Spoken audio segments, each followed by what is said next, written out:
Good afternoon, everyone, and thank you for joining us today for a discussion on adult education in the District of Columbia and the unique role adult charter schools play in building a resilient workforce. My name is Shannon Hodge, and I'm the founding executive director of the DC Charter School Alliance, an advocacy organization that supports and represents the robust charter school sector here in our nation's capital. In just a moment, I'm going to introduce a very special guest who will serve as moderator for today's discussion. But first, I'd like to turn it over to one of our gracious co-hosts for this event today to say a few words. Please join me in welcoming Chief of Staff for the Greater Washington Hispanic Chamber of Commerce, David Diaz. Good afternoon, everybody. Thank you, Shannon, for that introduction. So we are so excited to be here with you guys today. The Greater Washington Hispanic Chamber of Commerce was founded in 1976, and we focus on three main areas: community networking, advocacy, and education. And education is a key important role for us, all for the new business, new entrepreneurs, and new startups, but as well for all people. So we encourage everybody to continue pursuing your education, no matter what. If you stopped 10 years ago, 2 years ago, always is great to have a better education for us. Thank you, David, and thank you for co-hosting this important discussion on the critical role of adult education. It's now my honor to introduce the moderator for today's discussion, Councilmember Elissa Silverman. Councilmember Silverman has had a distinguished career, first as a reporter at the Washington City Paper and the Washington Post, then at the DC Fiscal Policy Institute, where she analyzed the city's budget, led advocacy campaigns, and headed a coalition that opened DC Council budget negotiations to the public. First elected to the Council of the District of Columbia in 2014, Councilmember Silverman now serves as an at-large member of the DC Council and chairs the Committee on Labor and Workforce Development. We couldn't be more thrilled to have Councilmember Silverman moderate this discussion today. Please join me in welcoming Councilmember Elissa Silverman. Thank you so much, Shannon, for a wonderful introduction. Welcome, everyone, virtually. As Shannon said, my name is Alyssa Silverman, and I am a DC Council member at large. And in that role, I serve as chair of the Council's Committee on Labor and Workforce Development. I'm really happy to be with you today to moderate this important discussion about adult education, how we're going to come out of COVID and recover economically, and how we can marry these two things, how we can maximize our adult education resources to help our workers and our families in the district earn higher wages and build careers, all the while contributing to a more equitable and resilient economy here in our city. So those are some big challenges we have, but I think we can do it. It's almost trite to say, but COVID-19, no matter who you are, has upended your life in some way, and it's certainly impacted our city in a very big way. This is a discussion with our adult education providers, charter schools that provide adult education. And we know that many of the students who are served and who are adult learners were among the most impacted. Many lost their jobs and had to do several things at once, which is figure out how to get through this time. Also, were homeschooling their children because the classrooms became virtual. And many of whom were in school themselves and had to manage their schooling, their children's schooling, and work all at the same time. And I think in the midst of all this upheaval, sometimes we forget that lives were lost, that there were thousands of lives lost in the district. And in addition to that, many family members and friends, probably everyone on this live stream knows somebody who died or was hospitalized and in peril, health peril because of COVID. So I just want to take a moment to acknowledge that, and my condolences to any of those who are watching who suffered a tragic loss because of this virus. The other thing I think that was really quite pronounced with COVID is it really highlighted some of the stark inequities in our city. And these are inequities that our charter school educators and adult educators are trying to address and help close the gap. Adult charter schools play a critical role in our city, not just by educating our adult learners, but also putting our aspiring workers on a career path. And it helps close our equity gap because many of the students in our adult charter schools are Black and Latino residents. We know that the education of parents has a direct correlation to the success of the education of their children. And the work that you do ripples through families in our neighborhoods, and it has the ability to change, pull people out of poverty, number one, and change the direction and trajectory of families for generations. So that is why, as Labor Chair, I've put a real focus on adult education, particularly on one program that I think some people on the live stream are familiar with, the IE&T, the Integrated Education and Training model, which contextualizes, even I need some literacy skills occasionally. It contextualizes reading and math in an occupational context. To me, that just made so much sense. And I'm really proud of the investments that my committee and our city through that has made in these type of innovative adult literacy programs. I think another piece of the puzzle here is our community college. And you'll be hearing more about this from me and my committee in this budget cycle. But in many communities, the community college is really the foundation of workforce development and provider of opportunity to those looking for opportunity. And I think we can do that, especially in the big strategic sectors of healthcare and IT. In our city. And so you'll be hearing more about investments in UDC and our UDC Community College. But enough about me. We actually have subject matter experts here. Council members are just generalists. But we have 4 subject matter experts in this area who are going to share their perspectives on this important topic. And so at this time, I'm going to introduce them all. And my understanding is that like in Star Trek, when I introduce them, they're going to kind of magically move to the screen. So first, we have Dr. Stephanie Cronin, who is a managing research scientist at the American Institutes for Research, AIR, which I believe is based here in Washington, D.C. I see Dr. Cronin shaking her head. And so what does Dr. Cronin do at AIR? Her research has focused on large-scale studies in adult education, professional development, and workforce preparation. Currently, she serves as the principal investigator for an Institute of Education Sciences Researcher Practitioner Partnership Grant to develop and pilot a data-driven decision-making model for adult learning case managers. Well, that sounds important. Okay, next, we have Janice Jones, who is the HR generalist at Washington Hospital Center. I'll just add in, good to see you, Janice. I see you made it. So everyone might not know that our hospitals are actually the biggest private sector employers in our city, and Washington Hospital Center is one of the biggest. Janice is the primary recruiter for the Support Services Division and also recruits for allied health professionals in clinical and technical areas.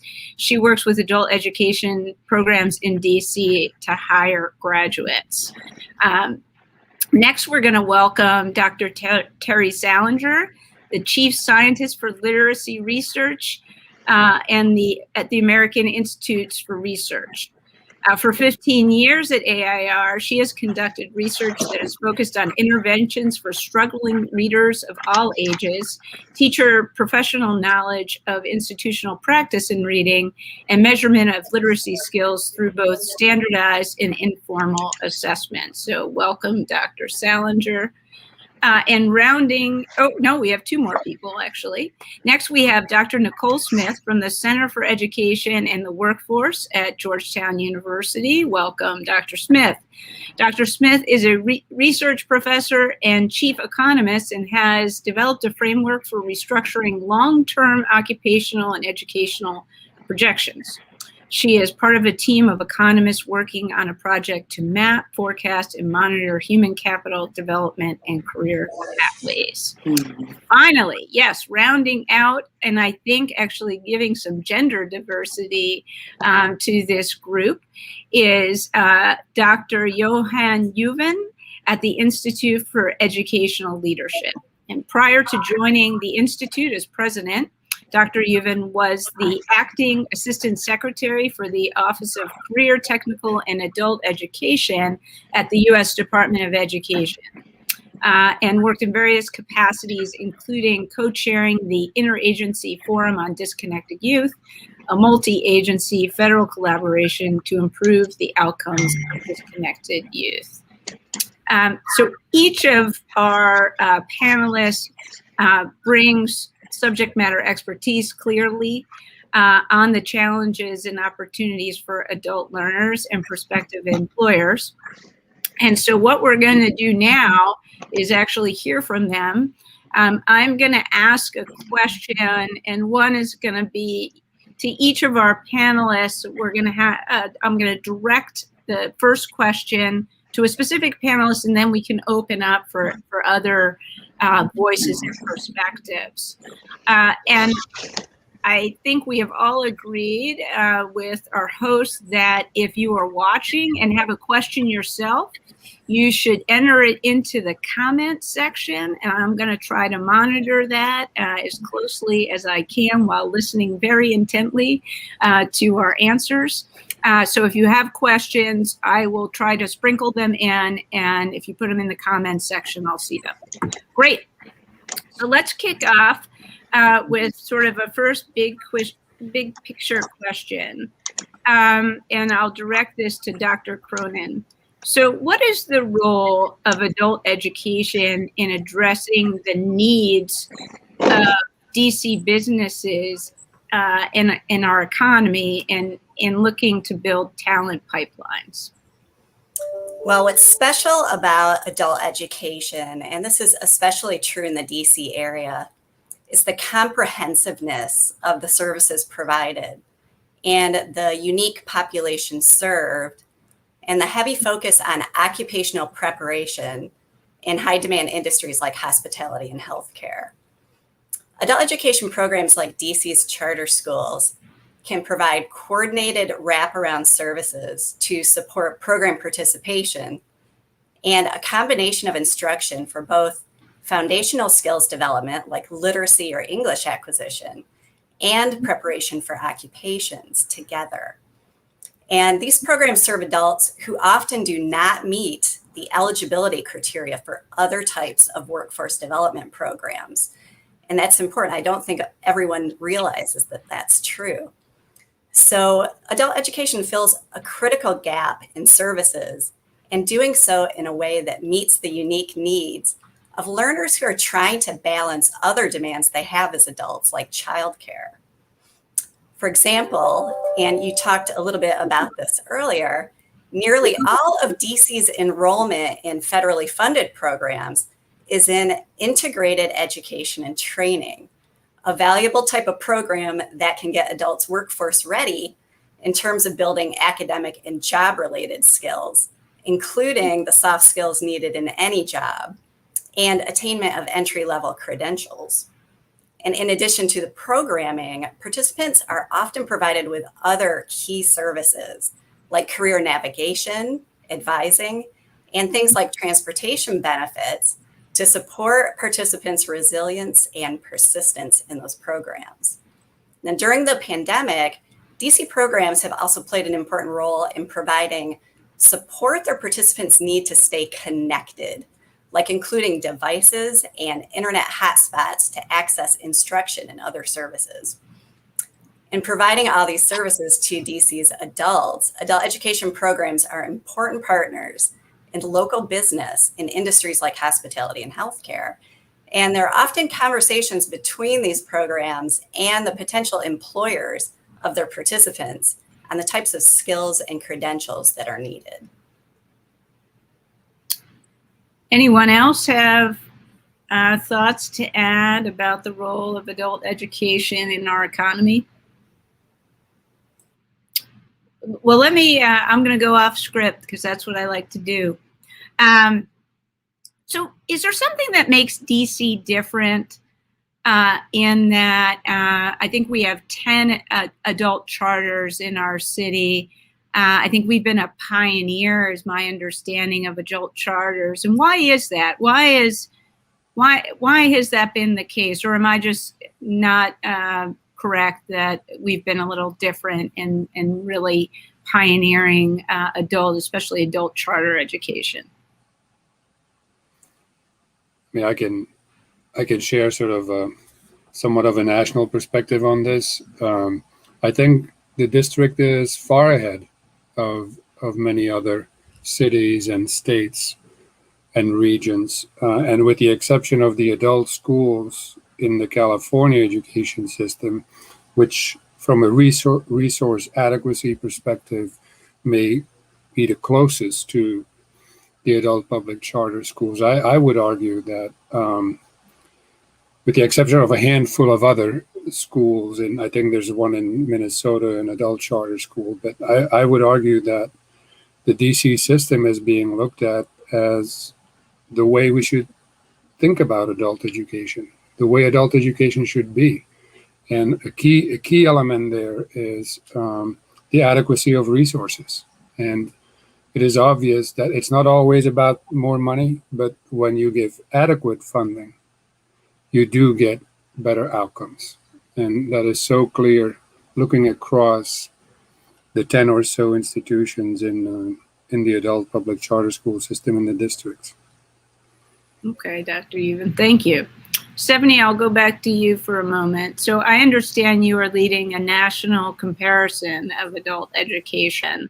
So what do you know so far from your research about how the district compares with other states in terms of the challenges and opportunities for adult learners? I think we just need you to unmute.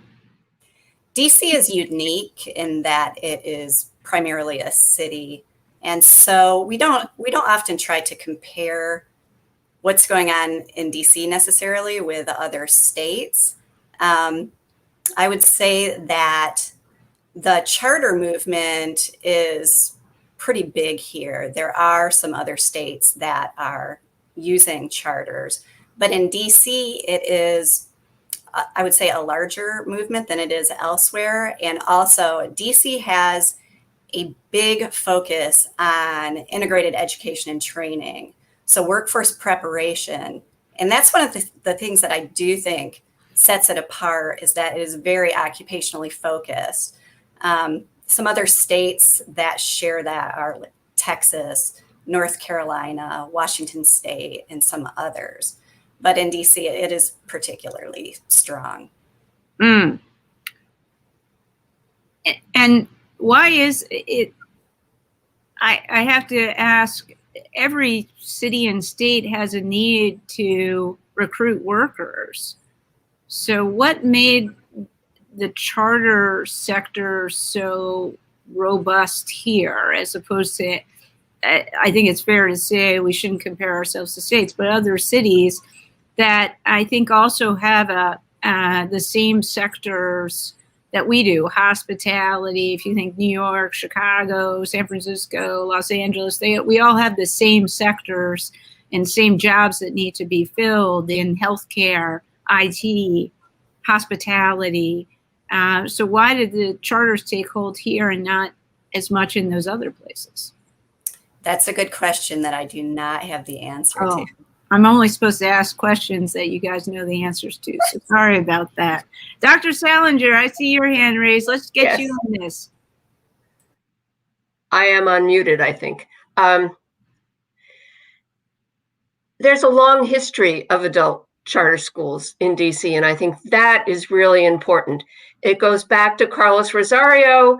That was a community-based program, has an interesting funding history. It received money from DCPS, and then when the district had financial problems, Carlos Rosario actually had to close. It had a really strong model. It had a fabulous reputation among immigrant communities and among educators in the city.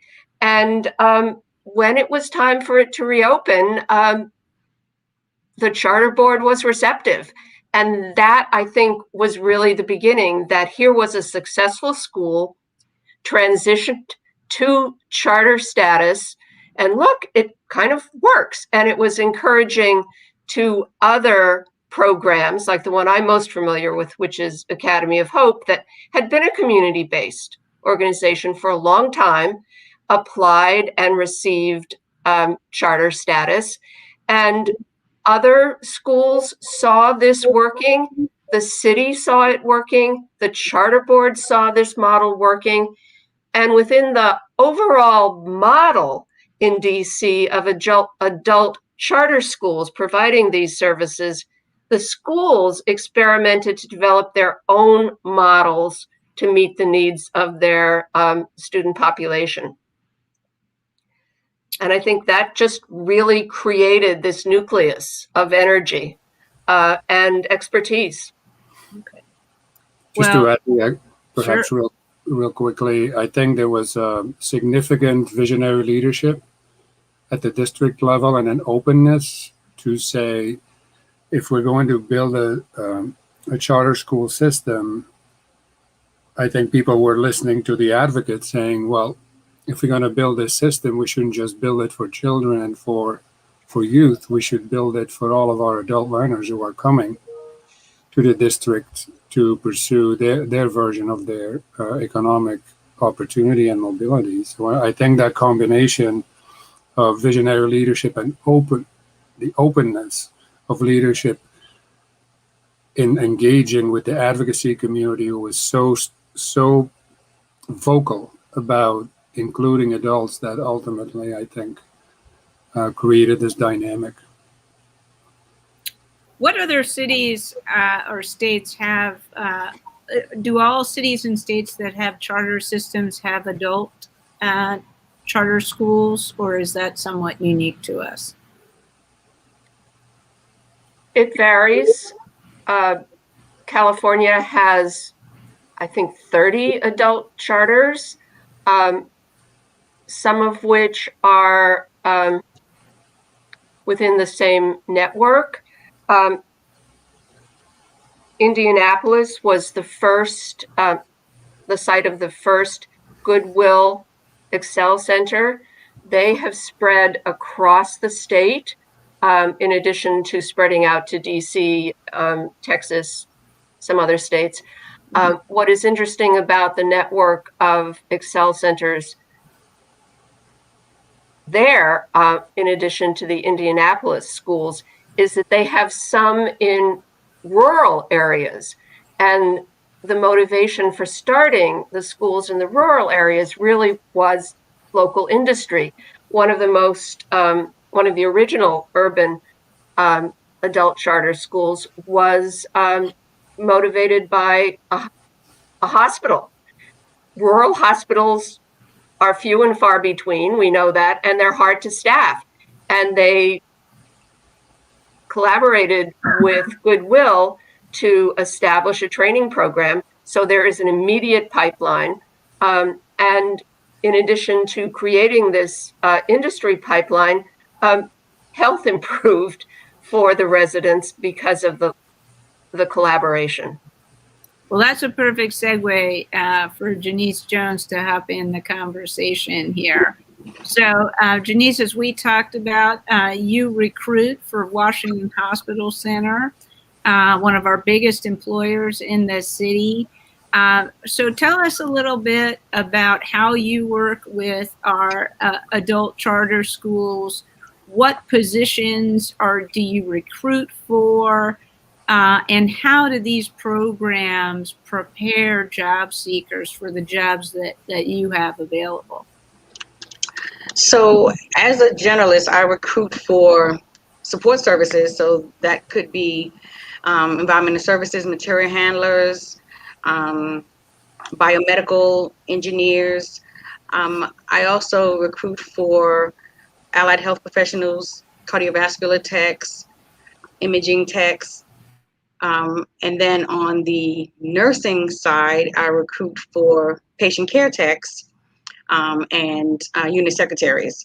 And so where schools like Carlos Rosario come into play, they train and develop the CNAs, the certified nursing assistants, who have those PCT, those patient care tech positions at the hospital center, and other, actually in all of our MedStar entities. So the relationship that we have with Carlos Rosario is long-standing. We've been partners with them for a long time, and they develop and train their CNAs so that they can become certified, which makes them eligible to pass their exams and be perfect candidates and applicants for the patient care tech positions. Let me ask you, Janice, are there people that come to you and say, I want to work at the hospital because they know there are some good paying jobs there, but they don't have the certifications, and you have to tell them where to go to get the training? Is that absolutely. Okay. Absolutely. It does happen that way. We, some people know that they want to go into nursing, they want to serve, they know that that's like where their career path lies. And so, but they may not have a diploma or GED. English may be their second language. So they need to acquire those things first. And that's one of the avenues that they can take with an adult training education program like Carlos Rosario. They can get those basics covered, taken care of, and then they can go into their other programs, their CNA programs, so that they can acquire those skills that they need to move forward. Okay.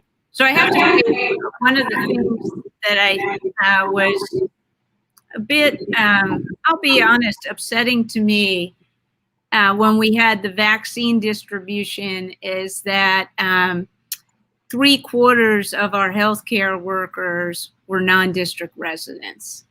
And I'm a district official. I know we might have a mix of people's residences here, but I want every one of the jobs at the Washington Hospital Center to go to a district resident if possible, because it's a benefit, I think, to our city, both from a health perspective, from a tax perspective, from a traffic perspective. There's just so many benefits.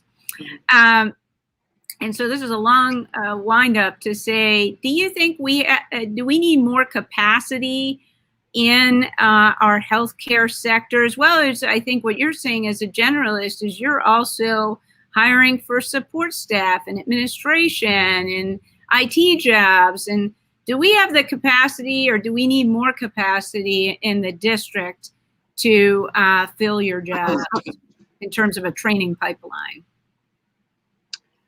I think from a recruitment standpoint, we always need more. I mean, that's something that it goes without saying. We need more. Healthcare is growing. Our population is aging. Our population numbers, in DC, just like the rest of the country, are growing. So we absolutely need more. And of course, space and capacity is always an issue with that. We don't have enough. And I think we do a good job with what we do have, but we absolutely could do more and use more. Mm-hmm. And you mentioned Carlos Rosario. Talk a little bit about the adult charters, do you just work with Rosario, or do you work with some of the other adult charters? And what are the certifications that you're looking for that you get prospective employees from the adult charters, like for CNA and other certifications? So we work specifically with Carlos Rosario. Okay. So that's the only one that that we particularly work with for our patient care tech positions. But, you know, pre-pandemic, of course, we attended lots of, you know, recruitment events, you know, across the city. So we could have touched, you know, others as well. But our relationship with Carlos Rosario is very specific, but it's very needed.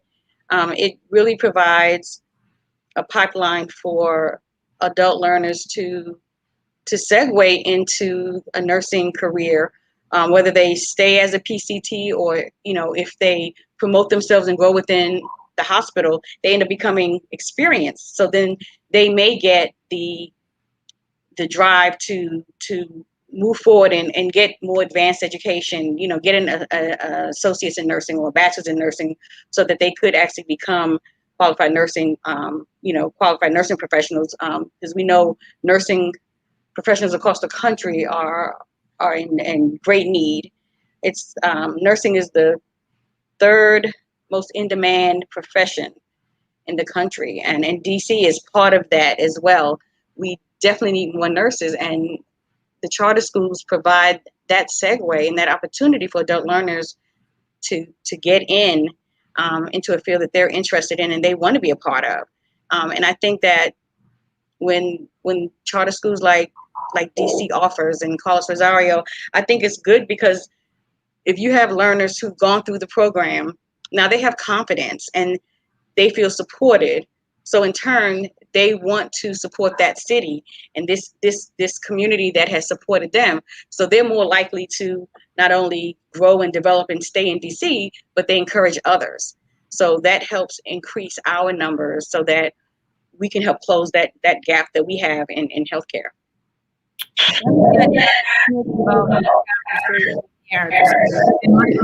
got to get involved. So, Dr. Smith, can you talk a little bit about the link between education and workforce demands, or sort of continuing this conversation? Even not supposed to come in here at all, Kamari. And how adult charters fill that, help fill those demands? Hi, everyone. So, by most estimates, 70% of all jobs in the near future will require education and training beyond high school. DC in particular is one of the highest education locations in the nation, with estimates that far exceed the national average. So our concern here is that there's a demand for education in DC that's very, very high. You know, there was mention of the fact that there's so many workers in DC who actually come from different locations. I'm sorry, is there an echo on my part? I'm gonna mute myself so that you can be clearer, Dr. Smith. Okay, because I'm hearing an echo from you, so I'm going to try to mute this as well. Is this better? Great. So by most estimates, 70% of all jobs in the future require education and training beyond high school. And as I just told you, DC is one of those locations with one of the highest demands for education. The concern that we have is that although DC demands so much education, a significant proportion of that education comes from other locations. They come from Maryland, they come from Virginia. We lament that fact. And not enough is being done to recruit and train and utilize DC residents for some of these positions. Adult education, in you know, as far as we understand, is often seen as the stepchild of the education continuum, right? We recognize adult education is necessary, but not enough has been done. We know that all of the jobs today require additional education along the way, and lifelong learning is now the new mantra of post-secondary education. So we need to support practices and policies that support learning across a person's lifetime. So I'm very, happy to see so much going on with DC with adult learning. It's not unusual for the average adult to change jobs maybe 12 or 13 times before retirement. And we know we can probably expect to double that number nowadays. So what I'm hoping is that the city can adopt more policies that focus on adult education, that ensure that we can incorporate more of the DC adult residents to transition them to those opportunities. And I can give you some examples of what we think those are. Some of the deterrents to access include, how do you pay for it? So expanding Pell to include more short-term programs is an example for me. Access and convenience. It has to do with the time that these courses are provided, which ones are provided. And, Janice was talking about pathways towards nursing as an example. And I remember, talking to some adults who were doing LPNs to RN programs and actually saying to us that it will take them up to 10 years to transition to those programs if adequate pathways are not provided. So we need to ensure that we provide pathways from one type of program to the other. And it's not necessarily, paying lip service to the fact that you can actually become an RN if you start off in another type of job. And the last thing I would talk about is making sure that we have adequate family support, such as childcare support. We had a infrastructure proposal that started off at 2.3 trillion and included a whole lot of money, $400 billion for elder care and significant amounts of money for childcare. And now that's been whittled away, as far as I understand, to close to 1 trillion. And who knows where the final number would lie. So we really need to pay attention to supports for American families, and far beyond just looking at the individual who's going to get that particular job. We need to make sure that there's enough support for them to access what they need to get those credentials. Dr. Smith, you teed up my question. So it's budget season here in the District of Columbia, and we not only have the money we've raised from tax dollars through the sales tax and the income tax, but we have this infusion of money through the American Rescue Plan. So I'm going to start with you and then open it up to everyone else. So you are in my shoes as chair of the Committee on Labor and Workforce Development. What would you go all in or put your chips into in this budget to strengthen our career pathways for adult learners?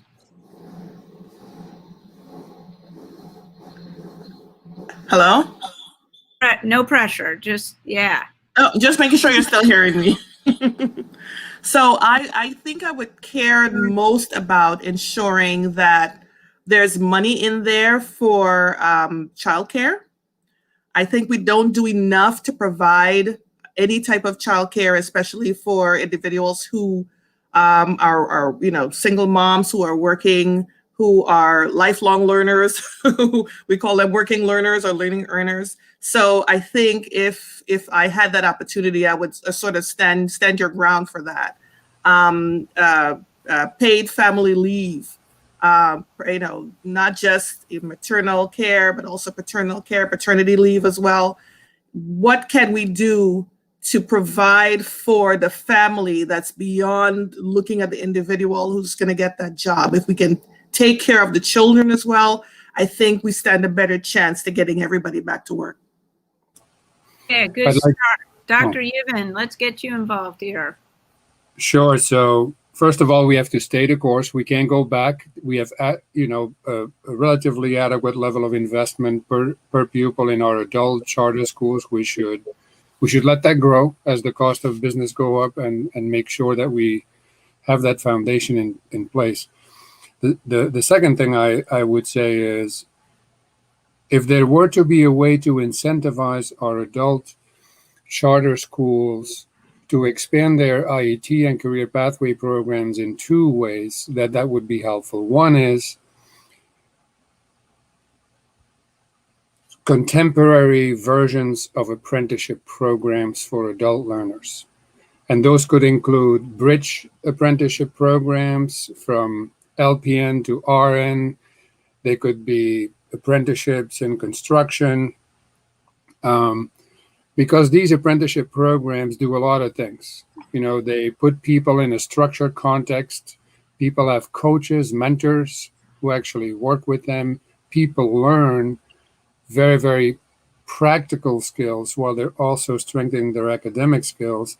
And they do not have to face the challenge of working 1, 2, maybe 3 jobs and at the same time trying to pursue skill development opportunities. And the second thing I would say is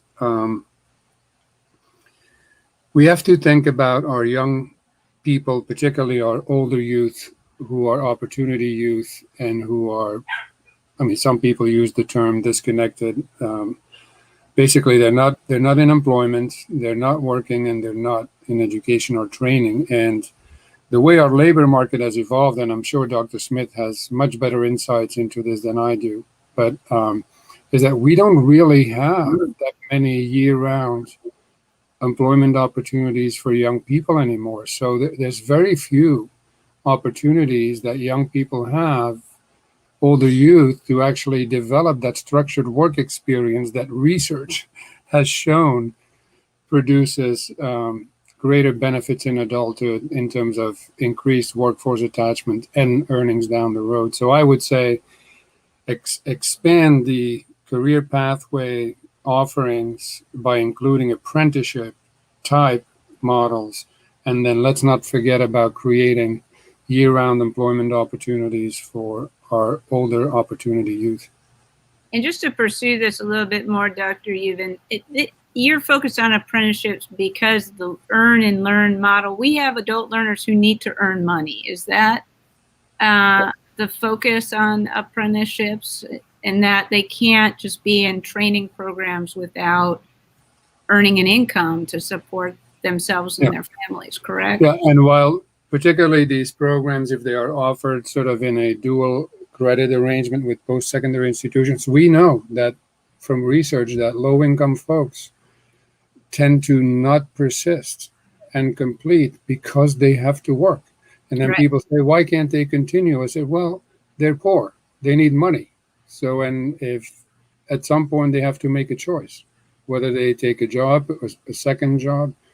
And I think that's one of the, well, there's many advantages to apprenticeship programs, but I think that the fact that people earn a training wage throughout the entire time they're learning, I think is just the right solution for many of the adult learners that we're dealing with. I'm going to advertise and solicit comments. We've gotten some comments in the private chat, but I haven't seen any comments or questions in our public chat. So if you are have a burning desire to ask a question, now is your time. But while we wait for those questions to emerge, Dr. Yuvan, let's talk about some specific communities of adult learners. I want to talk about English language learners. So I think you have done a lot of research in this area. So what role do adult charter schools play in helping our English language learners and immigrants obtain the first, what role do adult charter schools play in providing education for this community of residents and helping them sort of bridge both language and career gaps so that they can participate in our economy and support their families? Well, I think they do a lot, but just a few highlights. One is they're very good at providing foundational skills, whether that includes whether that is ESOL instruction, adult basic education, if some of the immigrants and refugee and asylum seekers came from countries where they were not able to complete their formal education. They do a very good job offering both English and Spanish, GED type of programs.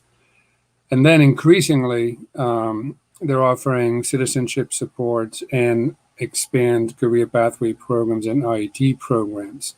But perhaps, one of the key things is that they make a commitment to support each adult learner until he or she is sort of on a pathway to where they want to be, so that they are in pursuit of economic opportunity. And what I'm very excited about in terms of what the adult charter schools do is that they do not just focus on the foundational skills.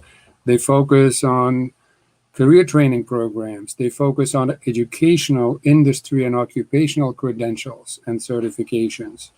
They focus in on specific age groups and populations. And through some recent research, we found that increasingly they are beginning to see digital literacy not just as something that is necessary to facilitate your learning of your skills, but it's actually one of the new foundational skills in the competitive labor market. And lastly, I would say two things. One is that these charter schools really know how to support a transition. They have very, very sophisticated, integrated support service teams that look not only at the academic support needs that people have, but also the non-academic needs. They help people with food security issues. They help them with housing issues, immigration challenges, and so forth. But one thing that not enough of them do, but I'm very excited that Carlos Rosario and some other schools are doing it, is we have to acknowledge that many folks don't want a job. Many folks want to be makers. They want to create jobs. I had a chance to visit with some learners pre-pandemic at Carlos Rosario, and I was just so inspired by the fact that the school is supporting individuals who want to pursue an entrepreneurship pathway in actually doing so. And if there were to be some extra money left, council member, from all that federal money you got, having some resources to expand entrepreneurship resources, support resources, maybe it's providing no interest capital to people at a modest level, or whatever it may be. But I think that would be an important thing to consider. Let me talk about one of the obstacles for a lot of our adult job seekers, and that's literacy. We see this in when some of our adults come to like our American Job Centers and they take the CASAS test. And literacy and numeracy are really an obstacle for them, as well as digital literacy skills, as you mentioned, Dr. Yuvan. Even applying for a job at Target, you do that online now. Dr. Salinger, I know that you have done a lot of work on how to help adults who are struggling with reading skills. So what should we do, I guess, along the budget lines? Basically, I'm just using this forum as a way to think about what I should do with our city's budget. But what would you do to help us help our residents who are struggling, adult residents who are struggling with reading? That is such a complex question. And it's a complex question because there are just so many reasons why adults have not developed the literacy skills they need. Really good I'm going to use this word, and I know it would be scary to a lot of adults, but really good diagnostic assessment of what the problems are, I think could be tremendously valuable, so that individuals who have latent or undiagnosed learning disabilities are identified. Maybe they were identified in school, maybe they weren't served in school, maybe they dropped out because of lack of service, but adults entering the charter school system, adult charter school system, and other adult programs often have learning disabilities that could be addressed through very specific kinds of curriculum. There are other adults who can read at a relatively low level, and so it's identifying them and giving them accelerated opportunities to learn to read and motivation to read. Often, and someday I will get funding to investigate this, often I think adults can be motivated to improve their literacy skills through their children, teaching parents to really work with their children, to share books with their children, to first of all give parents the books to share with their children. But I'm really curious to know the extent to which parents who've been at home with their children throughout the pandemic have improved their literacy skills because they have been helping their kids with their homework and reading with their kids because they're home. So I think finding the avenue to motivate the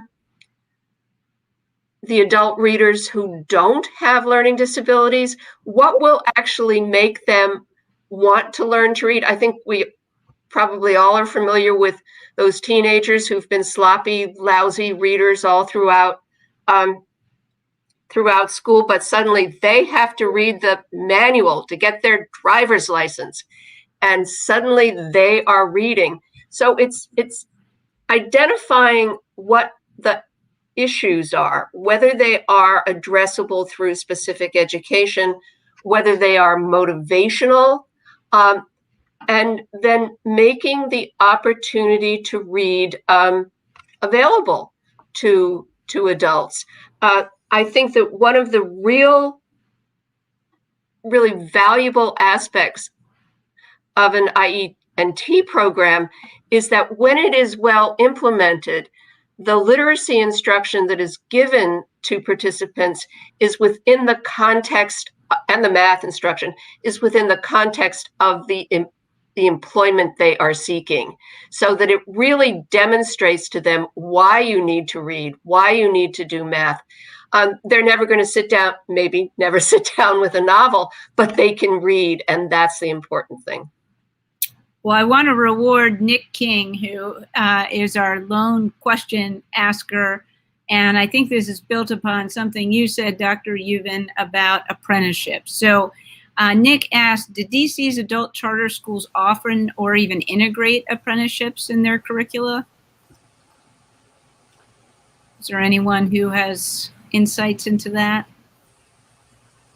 I am personally not aware of any structured apprenticeship programs at any of the, but I may be wrong. I'm not aware of any either, but I would think that adult charter schools could in the future negotiate apprenticeship programs when they are negotiating with industries to create the kind of collaboration that is needed for an IENT program. I could be wrong too. There could be some apprenticeship programs within the healthcare programs. I'm just not sure. So it looks like Allison Kokoros from Carlos Rosario is writing in now. They might not be approved apprenticeship programs or certified, but there are learn and earn experiences available, it sounds like, through Carlos Rosario. So we have one final question coming from Connie Spinner. And she asked, can you discuss what the baseline skills today and discuss the importance of a wellness center? Not quite sure what the baseline skills today means, but can anyone talk about the importance of a wellness center? Well, I think just from a community perspective, community building perspective, I think many of the adult charter schools do a good job at offering services, whether that's educational, training, support services, and so forth.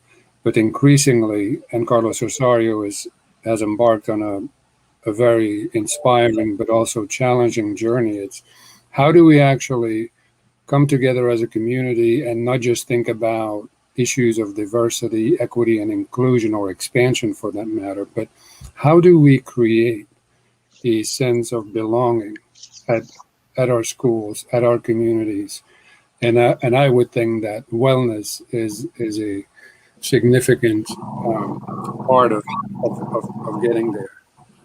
In terms of the foundational skills, I mean, I think digital literacy skills should be added to the list of foundational skills. It's just not a skill set you need to be able to facilitate your learning.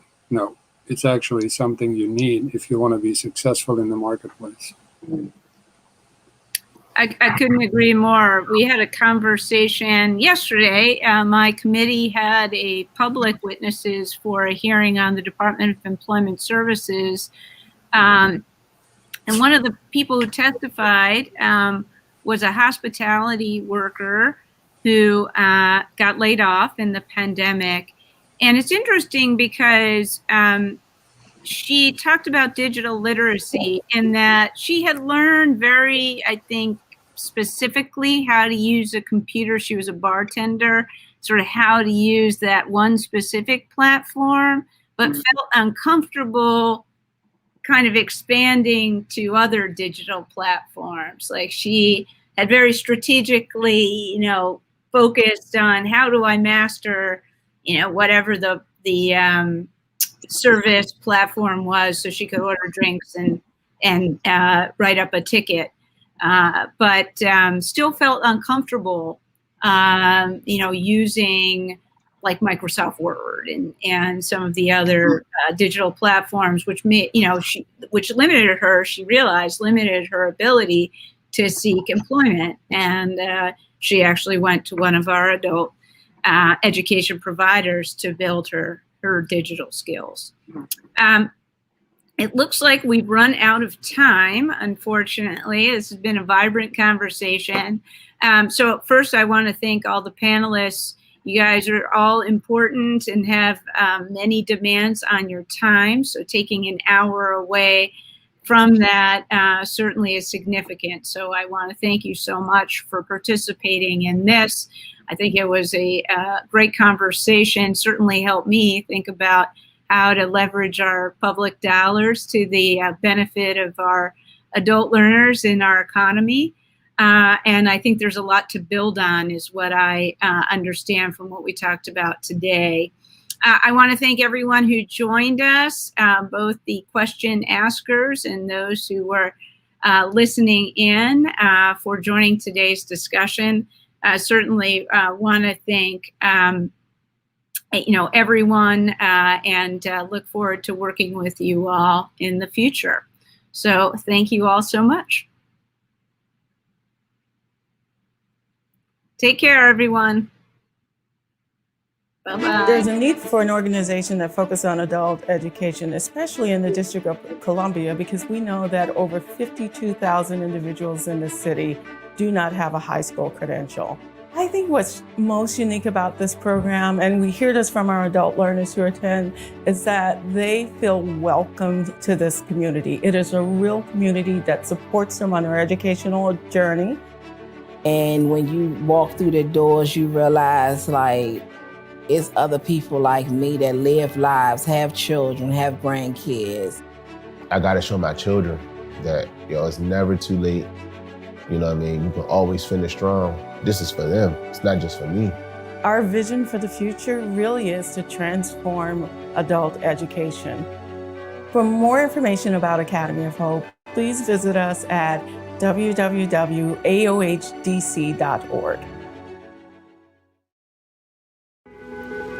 ወደዚህ ሀገር ስመጣ ቋንቋውም ትንሽ አስቸግሮኝ ነበረ።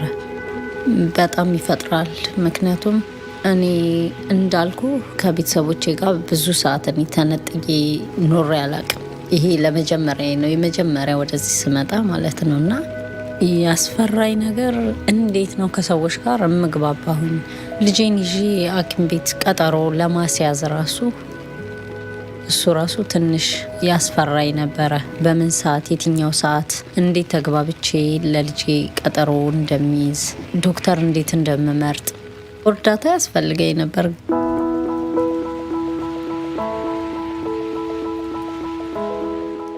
ስለ ብሪያ የሰማሁት ለልጄ ጆርጂያ ላይ ዴንቲስት ሐኪም ቤት ስወስደው የተለጠፈ እንትኖችን አነብ ነበርና ሳነብ አየሁት። መጀመሪያ ትምህርት ስጀምር እንዴት ነው አስተማሪው የሚለውን ምሰማው፣ እንዴት ነው ፓርቲሲፔት ማደርገው ብዬ ነው እንትን ያሰብኩት። እያደር እየዋለ ወደድኩት። ምክንያቱም አስተማሪዎቹ በጣም ይረዳሉ፣ በጣም ፍሬንድሊ ነው የሚቀርቡት። እንግዲህ እዚህ ትምህርት ቤት ከመጣሁ 3 ዓመት ተኩል ሆኖኛል። አሁን ጥሩ የሆነ ፐርፌክትም ባልሆን ጥሩ የሆነ ደረጃ ላይ ደርሻለሁ። Hi, good morning. We're going to take a quick look and going to listen. No worries. Spanish too? Yes. Oh, wow. በልጄ ክላስ ላይ እሄዳለሁ። ፋሚሊ ታይም አለን፣ 2 ቀን አለ ፋሚሊ ታይም። ፋሚሊ ታይም ላይ ሄጄ አብሬው መጽሐፍ አነባለሁኝ። የብሪያ ስታፎች ሁሉም የሚቀርቡት እንደ ጓደኛ ነው። የምትፈልገው ነገር ካለ ይረዳሉ።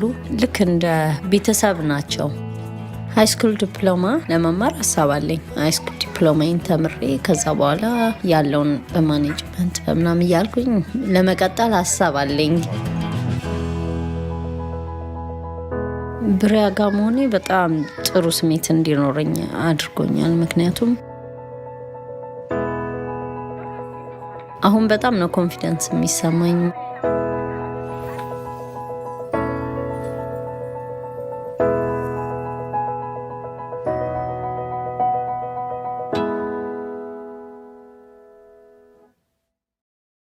Hello, my name is Alison Kokoros, and I am the CEO of the Carlos Rosario International Public Charter School, the nation's first adult education charter school, founded as a charter school in 1998.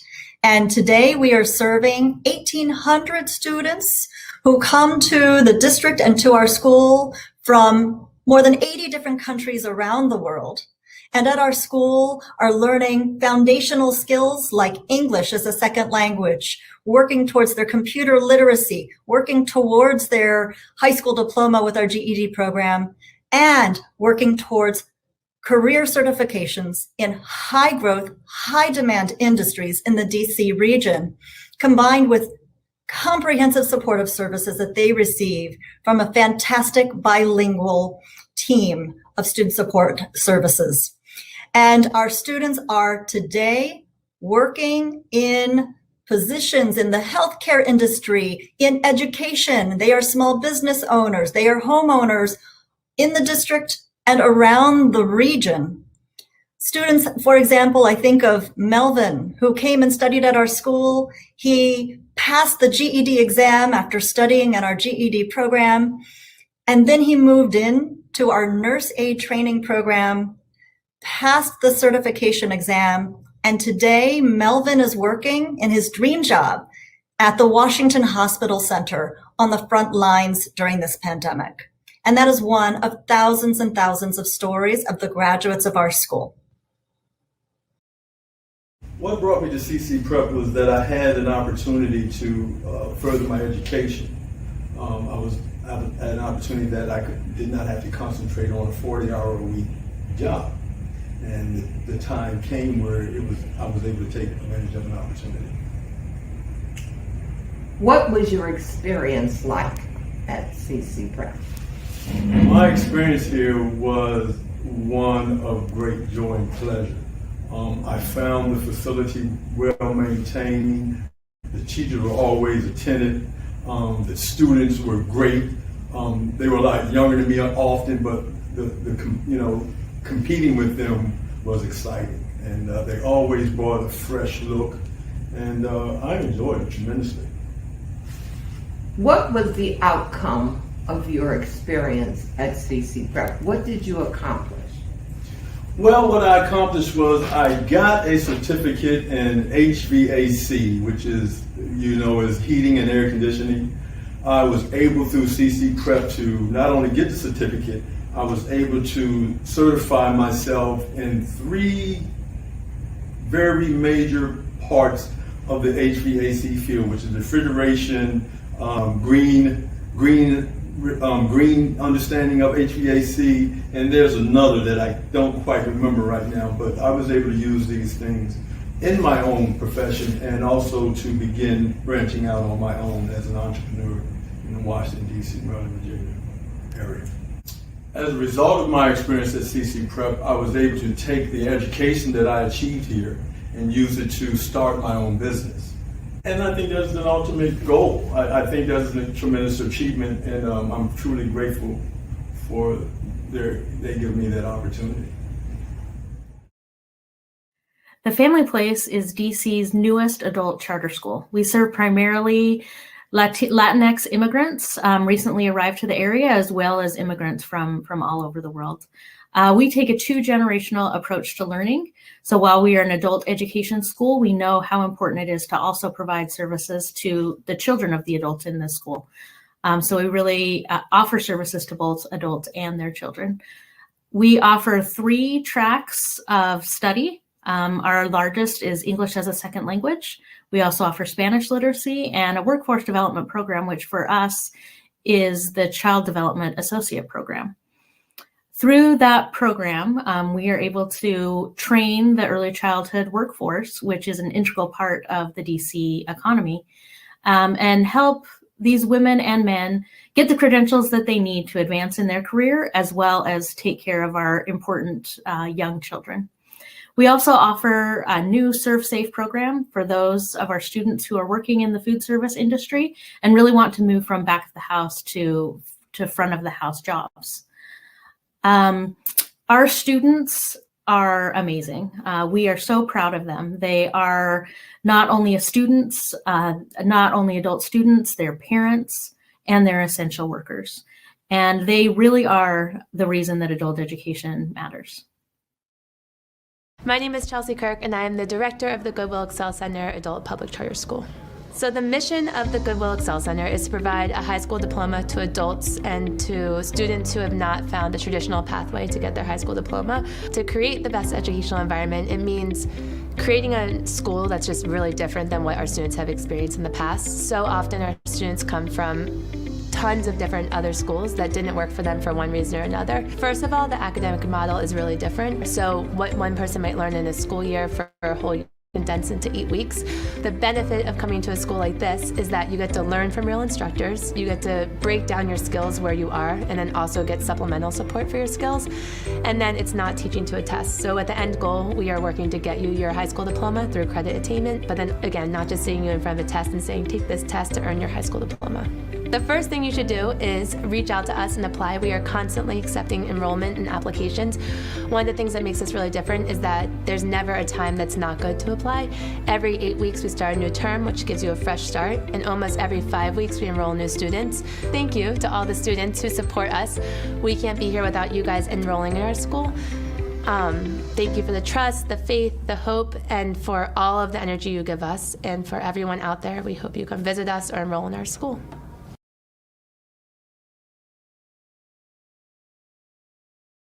Hi, my name is Nicole Hanrahan, and I'm the co-founder and executive director of the LAYC Career Academy, a school that is a hybrid between a community college and a high school for 16 to 24-year-old young people in DC.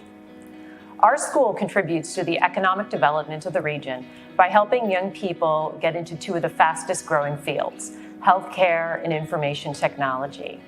Our students train to become A+ certified help desk associates in IT and certified medical assistants in the healthcare field. They also learn the math, reading, and writing skills that are needed to succeed on the job and in college. 90% of our students are low income, and 1 out of 3 is homeless. However, after completing Career Academy, they work for employers like Care First and Amazon. And overall, 95% of our students are working or in college within 6 months of graduation. At LAYC Career Academy, we help train young people to contribute to the growing economy.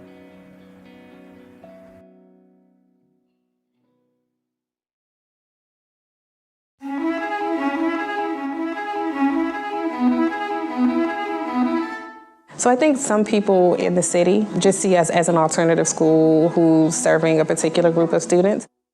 But I wish people understood what's really happening to the students that we are able to touch and work with.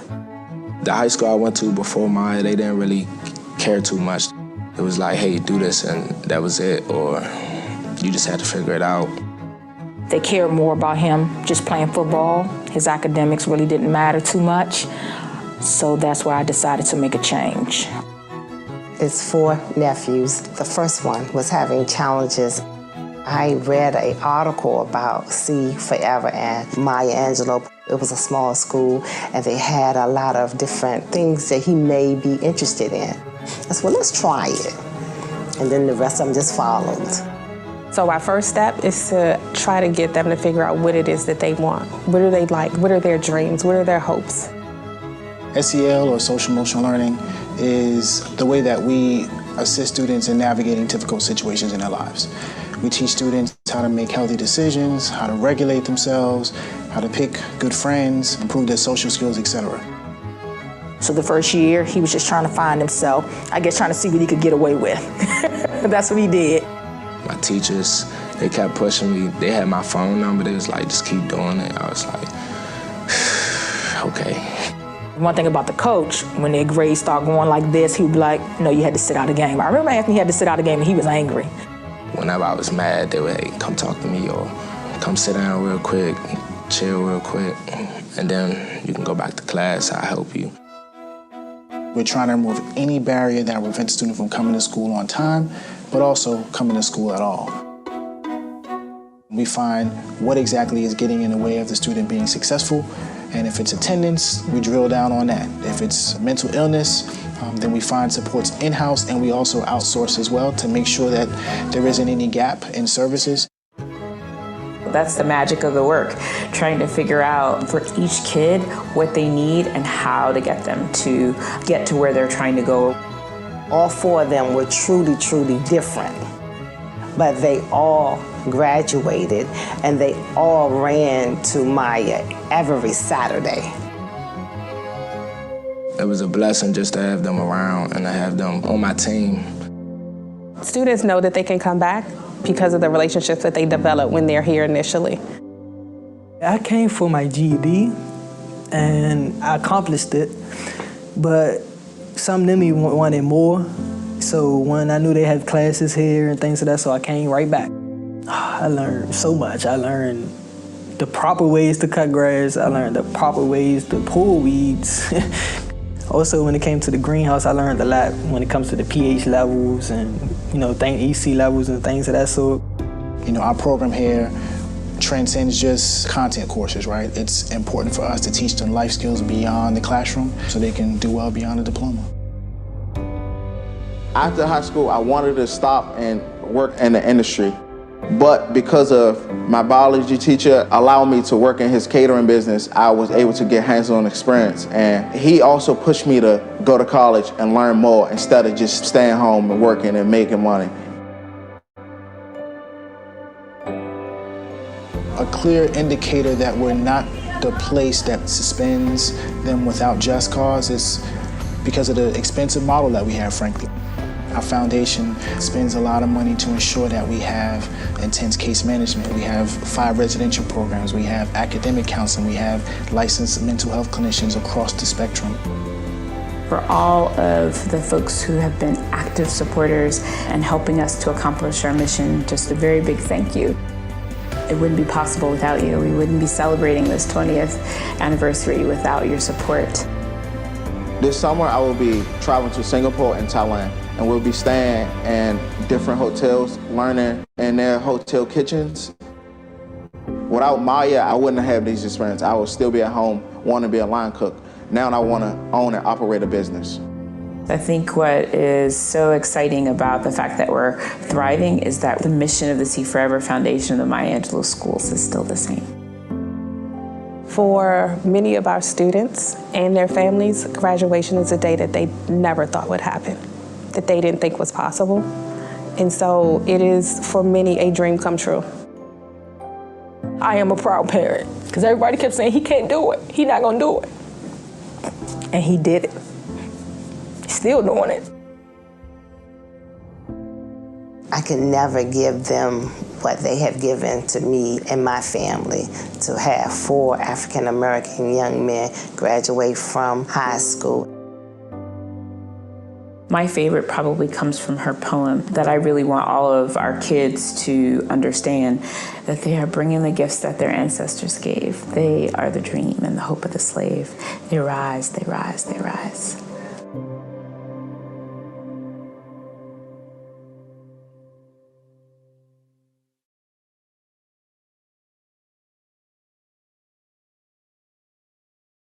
Hello, my name is Juan Carlos Martinez. I am the Acting Executive Director with the Next Step Public Charter School. Our school is located in the Columbia Heights area in Ward 1.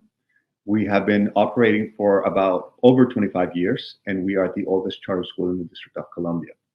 We serve young adults ages 16 to 30, and our mission is to provide young students who face extraordinary life challenges with the opportunity to continue their education.